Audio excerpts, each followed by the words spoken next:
بسم الله الرحمن الرحيم.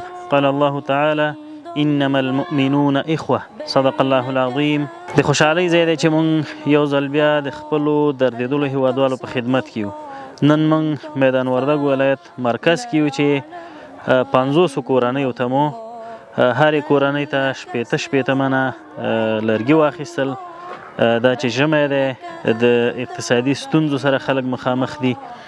دوی وسې نه درلوده چې خپل هغه ګلالي ماشومان ګرم وساتي. وطن کې نه پټای لرم نه پوله لرم نه کله وچکالۍ په دغه غواړم وایم چې لازم است مالک پاکټ اخیستي وړه وایم چې مازدګري د نامبایګانو کې چېرته که یخه ډوډۍ مې پیدا کړه خو هم کنې ګرمه ډوډۍ په 10 روپۍ ده 100 روپۍ 10 زره کې شپږ نفر چې بازار ډوډۍ د یو وخت د ژوند کې چې خفه کړم قرضداري خفه کړم قرضدارم یو لک 10 زره روپۍ قرضدارم بالکل یو خو قرضداري له بل خو مرزي له بل خو یو لپاره 30 زره روپۍ راوړ دغه ولایت کې د فامیلې کې کور ده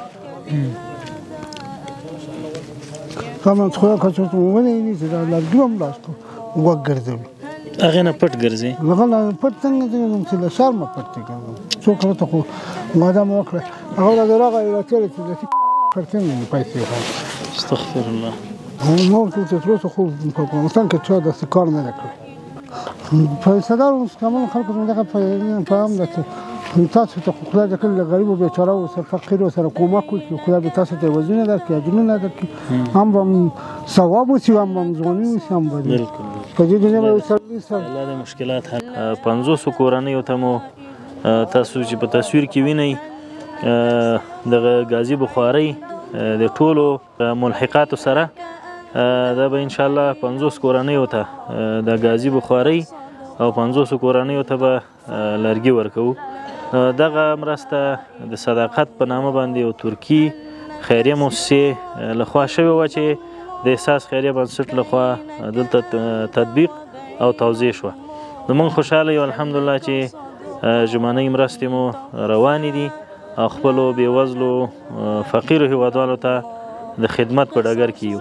نو بیا مو غږ دی په ټولو دوستانو ورونو خویندو باندې چې د هیواد نه بهر اوسیږي هغوی که خپلې مرستې د احساس خیریه بنسټ سره شریکې کړي ان شاء الله موږ به په کامل شفافیت سره خپلو بېوزلو هیوادوالو ته رسوو. والسلام علیکم ورحمة الله وبرکاته.